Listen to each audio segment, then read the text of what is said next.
Who is the real winner of the Harden trade? You're probably thinking, obviously the team that got James Harden.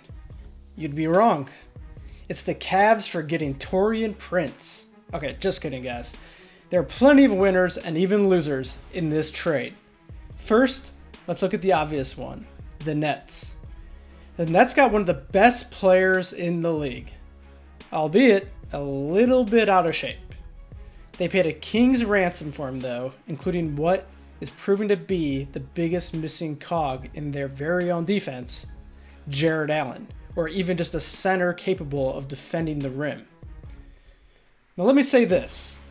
If you are a team with Durant and Irving and have a chance to add another top 5 player, you have to do that, regardless of the cost. However, we have seen now that the defense is a sieve, shown by how many points they have given up to a struggling Cavs offense before the trade. But I'll give the Nets a win on this trade solely for getting Harden. On the other hand, they still need to add a big man for their title chances going forward. They need that rim protector, and without it, I'm very concerned about their long-term championship potential. And I think it's pretty obvious with a lot of the rumors we have seen that they believe the same. Moving on to the team that traded Harden, the Houston Rockets, they were able to acquire Caris Levert and 4 first-round picks. Now, of course, they flipped Levert to the Pacers for Victor Oladipo. This was a rather interesting move. They obtained 4 first-rounders, but also traded what would have been a younger, cheaper, and comparable player in Levert. Oladipo is 2 years older, coming off an injury, and although his previous upside might be a little higher than Levert, I'm not so sure it was the best move to make based on a player-to-player comparison. Now, however, Victor Oladipo does have an expiring contract, so you have to wonder if that was really the true motive behind getting a talented player in Oladipo, but also having the out of a expiring deal. It will be interesting to see how Oladipo and John Wall mix together, though. Both guys obviously coming off injuries, but prior to that were very talented, very well-producing players. And having Oladipo in the last of his contract might actually lead to a higher level of play. On the other hand, I believe the Pacers made a very shrewd, under-the-radar move by getting Levert. As I said before, he's 2 years younger and on a cheaper contract than Victor Oladipo. His production is similar, and he could potentially be a building piece going forward should his health check out. Now, of course, he just had surgery to remove what appears to be a cancerous tumor from his kidney. They say he's not going to need any more surgeries going forward or anything like that, so let's hope he makes a full recovery. And now, moving on to who I believe were the true winners of this trade, and that is the Cleveland Cavaliers. Let's go back a little bit. Earlier this year, this past offseason, the Cavs were able to get the restrictions taken off the Milwaukee Bucks pick they owned for 2022. Now, in their minds, this pick could have been very valuable. Giannis had the last year of his deal coming up, and there was a good chance, or so we thought, that Giannis would leave the Bucks, and that unprotected 2022 pick would be very valuable. However, Giannis shocked everyone by signing that long-term deal.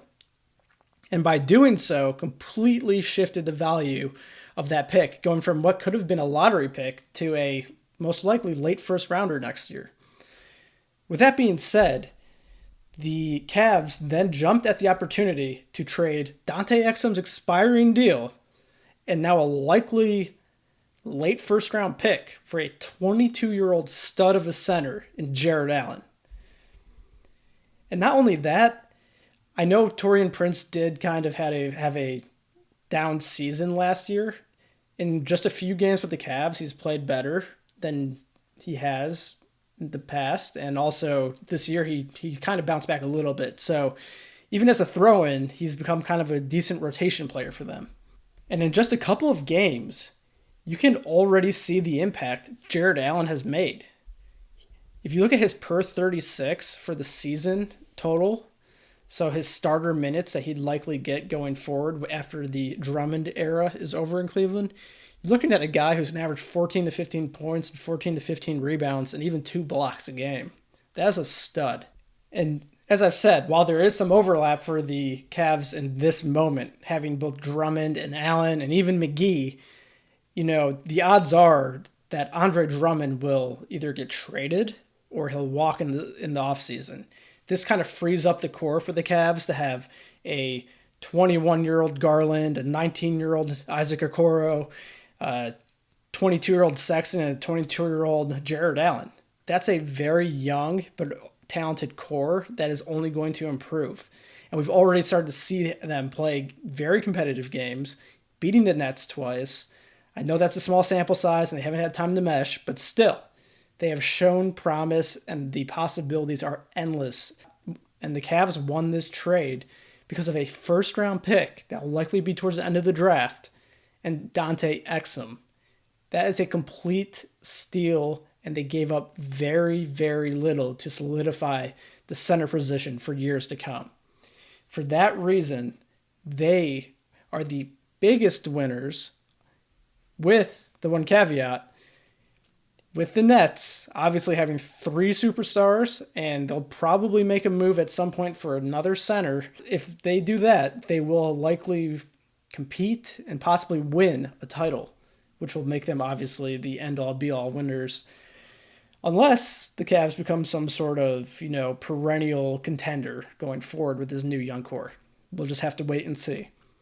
If you like this video, please be sure to subscribe and like the video. Also, thank you for watching 3 Letter League.